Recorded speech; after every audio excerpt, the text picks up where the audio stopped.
John says, how do we introduce a listing partner into our business? I would do it from, I think the best, I don't think I'll ever hire a listing partner off the street into my business for where my business is now. So I've got 5 buyer agents and 2 listing specialists. And someone asked me, why do you say buyer partner or buyer specialist? It's, or buyer agents. We call them specialists. So buyer specialists, I've got 5 and 2 listing specialists. So I would bring someone over from the buy side. That's what we did when we lost a listing specialist earlier this year. She was our number 1 producer. And the cool thing is that our business really didn't skip a beat when she left. As much as I loved her for the time she gave us, and she sold like 130 properties in 2 years with us or something. She was my true replacement. Our business pretty much ran well with her leaving. We only lost 1 listing that left with her because of the way our system is built. So I would say if there's someone on the listing side on the buyer side of your business, the only difference between a buyer agent and a listing agent is that a listing agent needs D. So you can get away with a buyer agent, 35 to 50 D on the DISC scale, where a listing specialist will need, they need to have their D dialed in. And C too, I think, for them to sort of present, although I guess they can sort of do it as part of a spiel, but to be able to present data and really earn the respect of the sellers, I think is important. And we'll get into the listing process here. Let me finish answering John's question here. It's just perfect world, you'd be able to bring someone over from the buyer side. If it's not a hard position to recruit for, because everyone knows, you could basically say, your responsibilities are, we're going to set 90% of the appointments for you.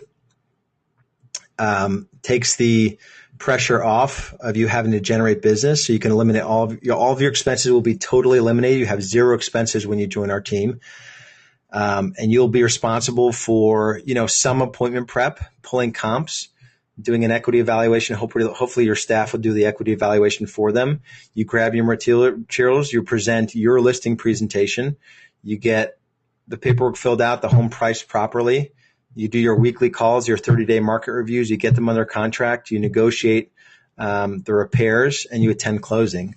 And so you have no expenses, and you can consistently sell. Think about it. John and I talked about this the other day. If I took a listing agent position on my team, I could sell like 200 homes a year. I would tear it up. If my life depended on selling 200 homes, I could do it, no problem. But you'll be lucky if you find someone to do 60 to 75, because people just aren't like us, the ones that are on the call here. So anyway, but I think it's totally possible to sell more than 100 homes if you have that system set up properly. And ours is pretty highly leveraged for our agents. They don't do a lot in the process. So you just advertise for it. I think I have. You can send me an email. I might be able to find an ad for you. But it's an awesome opportunity for someone. So you're basically telling someone, hey, listen, I sold 60 listings last year. I could have done more, but I'm doing all this stuff with the team. I want to have you replace me in all of that production. So my average price point is $250. You'll at least get 60 sales, if not 75, and you just run the numbers. It's not real complicated. So when you're looking at the numbers, you'll pull up agent and team goals. Let me pull up this here real quick, because this is, agents know. So you're probably going to be pulling someone into this position. So if you look at listing agent comp in this is in your Dropbox, I think 60 is completely achievable. If your average price point is $250, you should be getting more than 3%, but whatever you charge, you can enter there. If you can bring in 20% of your business from your sphere, 80% businesses from the team, or let's even do it's $100,000 job easily. But then there's transaction fees, on the 60 you may get equals, 40 times 200. So there's an additional 8,000. So it's a $115,000 job. There's like less than 5% of my agents in my market that net more than 100 grand. End of the day, net more than 100 grand, less than 5% of agents.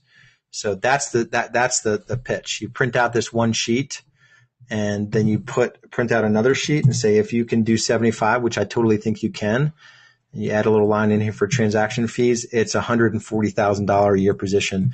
And our agents don't work Saturdays or Sundays. Very rarely do they work unless an offer comes in and they want to negotiate it.